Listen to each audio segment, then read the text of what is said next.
Welcome you all to Camscope. It's me Zafar. Today's topic is alkyl halide and their nucleophilic substitution reaction.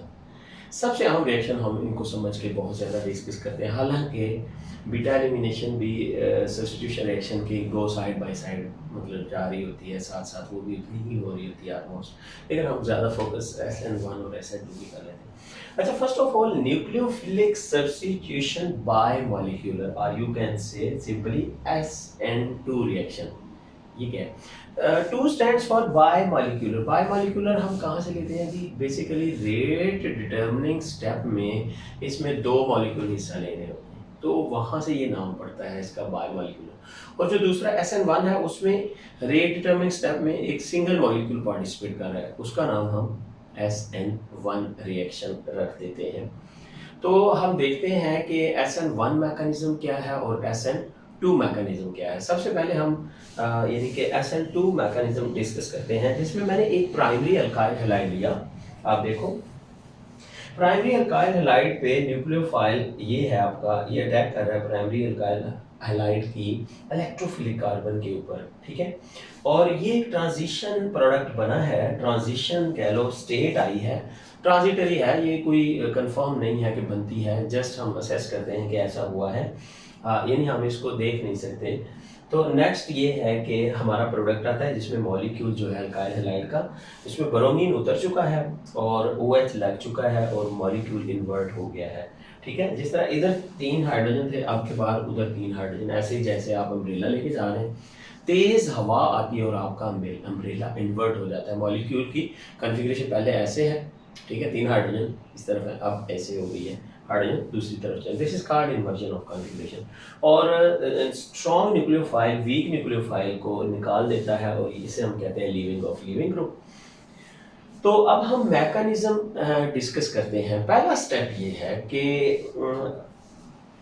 ये जो SN2 reaction है, इसमें 3 काम simultaneously हो रहे होते हैं। कौन कौन से 3 काम? यानी अटैक ऑफ न्यूक्लियोफाइल, ये न्यूक्लियोफाइल अटैक करें, नंबर 1।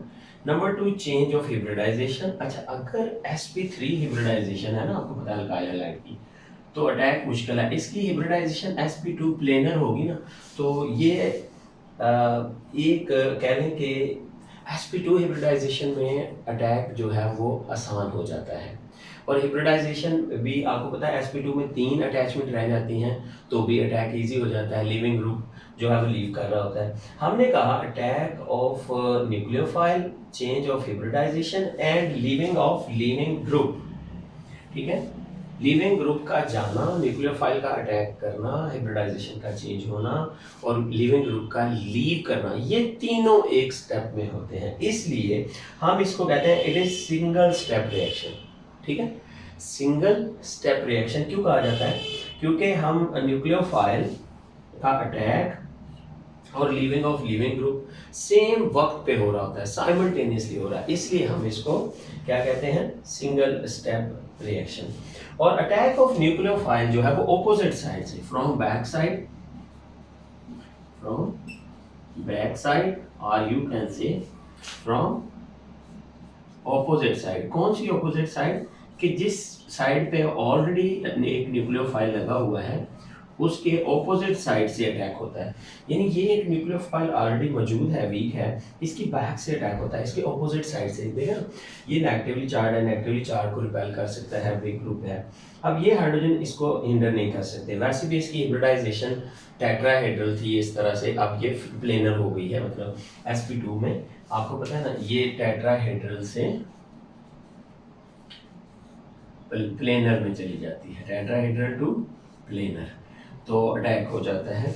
तो हम कहते हैं कि यहाँ पे OH का 50% बॉन्ड मेकिंग हो रही है इस स्टेप में, और 50% at the same time bond breaking हो रही है, ठीक है। तो ये स्टेप हमने शो किया ट्रांजिशन। नेक्स्ट हमने OH यहाँ लग जाता है और ब्रोमीन लीव कर देता है, लिविंग ऑफ लिविंग ग्रुप हमने शो किया, मॉलिक्यूल इन्वर्ट हो चुका है, ठीक है। अटैक जो है हमने कहा बैक साइड या opposite from the already present nucleophile. देखो, इस न्यूक्लियोफाइल का अटैक जहाँ से हो रहा है, इसके बिल्कुल ऑपोजिट साइड से अटैक इजी है, तक उसको कोई हिंड्रेंस नहीं आ रही, इसलिए अटैक जो है बैक साइड से इजीली हो जाता है। अच्छा, अगेन मैंने बताना था कि हिब्रिडाइजेशन जो है वो sp3 से sp2 में चेंज हुई है। स्ट्रक्चर इसका टेट्राहेड्रल से प्लेनर में चला गया है। किस में चला गया है? प्लेनर में। ठीक है, ये प्रोसेस भी ये नहीं होता है सिंगल स्टेप रिएक्शन है, बैक साइड से अटैक होता है, 3 काम एक साथ हो रहे हैं, attack of nucleophile, change of hybridisation and leaving of the leaving group 3 takes place at the same time. अच्छा, कॉन्फ़िगरेशन चेंज होता है कहते हैं। यहाँ देखो 3 हाइड्रोजन इस तरफ है और मेरा अंगूठा अगर ब्रोमीन है तो ये मॉलिक्यूल ऐसे है, लेकिन यहाँ ये ऐसे है, यानी मॉलिक्यूल 100% इन्वर्ट हुआ है, 100% इन्वर्जन हुआ है। आप कहो as nucleophile attack from back side, nucleophile attacks from back side, so there is 100% inversion of configuration, दूसरा जो हम पढ़ेंगे ना SN1 उसमें 50% इन्वर्जन होता है और 50% रिटेंशन ऑफ कन्फिगरेशन, यानी 50% चांस होते हैं कि इन्वर्जन हो गया और 50% है कि नहीं हुआ, उसकी भी रीज़न बताएंगे। अच्छा, मॉलिक्यूलैरिटी ये होता है नंबर ऑफ मॉलिक्यूल्स, ठीक है, taking part in rate determining step, taking part in rate determining step. तो इसमें आपको पता है सिंगल स्टेप है और वही रेट डिटर्मिनिंग स्टेप है। इसमें 2 मॉलिक्यूल हिस्सा ले रहे हैं, एक आपका न्यूक्लियोफाइल और दूसरा अल्काइल हैलाइड, ये दोनों मॉलिक्यूल हिस्सा ले रहे हैं। इसके लिए हम कहते हैं इसकी मॉलिक्यूलैरिटी इज 2। भाई 2 मॉलिक्यूल हैं, एक ही स्टेप है तो दोनों मॉलिक्यूल हिस्सा ले रहे हैं, तो हम इसको क्या कहते हैं? मॉलिक्यूलैरिटी इज 2। ठीक है, नेक्स्ट हम रिएक्शन की काइनेटिक्स अगर देखें, रेट लिखा मैंने, रेट ऑफ रिएक्शन, अच्छा, इज इक्वल टू है K into alkyl halide concentration into nucleophile concentration. अच्छा, इसके लिहाज से भी ये फर्स्ट ऑर्डर है और इसके लिहाज से भी फर्स्ट ऑर्डर है ये, तो दोनों पे rate of reaction alkyl halide और न्यूक्लियोफाइल पे डिपेंड कर रहा है। हम कहते हैं 1 + 1 the exponent to which the concentration is raised in the rate equation, the sum of exponent to which the concentration is raised in the rate equation is called order of reaction. इसलिए हम कहते हैं इसका order of reaction जो है वो 2 आता है। न्यूक्लियोफाइल और अल्काइल हैलाइड दोनों के लिहाज से ये फर्स्ट ऑर्डर रिएक्शन है, इसलिए हम कहते हैं ऑर्डर ऑफ रिएक्शन जो है दैट इज 2। ये भी कितना आ रहा है जी? ऑर्डर ऑफ रिएक्शन भी 2 आ रहा है, आपको डेफिनेशन आती होगी।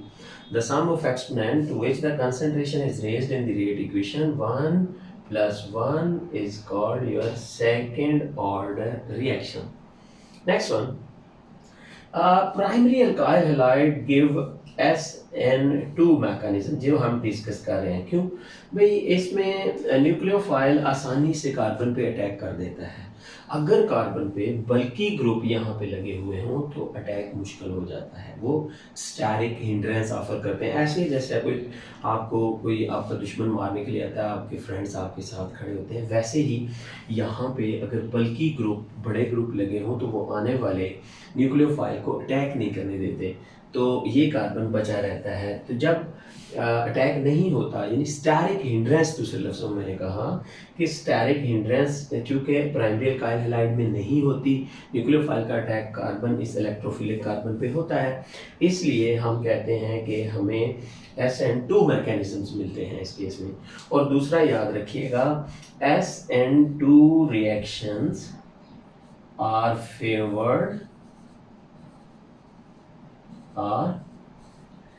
Favoured in non polar solvents. इसमें नॉन पोलर सॉल्वेंट्स में ये फेवर होते हैं, ठीक है, जबकि SN1 जो है उसमें हमें पोलर सॉल्वेंट यूज़ करना होता है।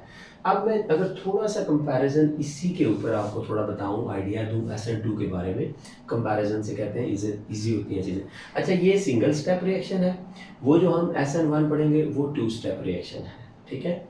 उसमें इसमें कह लें कि अटैक जो है इसमें बैक साइड से होता है, उसमें फ्रंट और बैक दोनों से हो सकता है अटैक ऑफ न्यूक्लियोफाइल, क्योंकि आपके पास कार्बोकेटाइन बना हुआ होता है स्लो आयनाइजेशन से।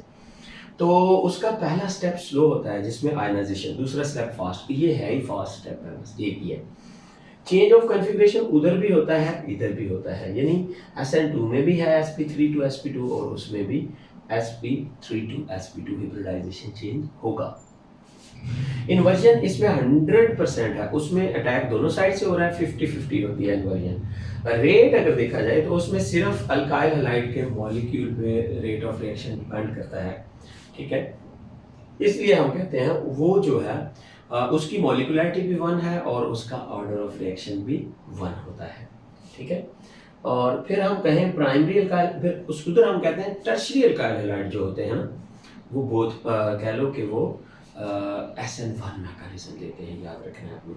और सॉल्वेंट की जहाँ तक बात है तो आपके जो पोलर सॉल्वेंट है ना, वो अल्काइल हैलाइड को डिसॉल्व करके उसका हैलोजन उतार के उसको आयनाइज करते हैं। इसलिए पोलर सॉल्वेंट जो है वो प्रेफर होते हैं किसमें, पोलर सॉल्वेंट में आप कह लो कि SN1 मैकेनिज्म प्रेफर होता है, जबकि ये वाला जो है ये नॉन पोलर सॉल्वेंट में प्रेफरेबली होता है। तो ये थी हमारी SN2 रिएक्शन के मैकेनिज्म। आई होप सो कि आपको वीडियो पसंद आई होगी। Thank you for watching, bye.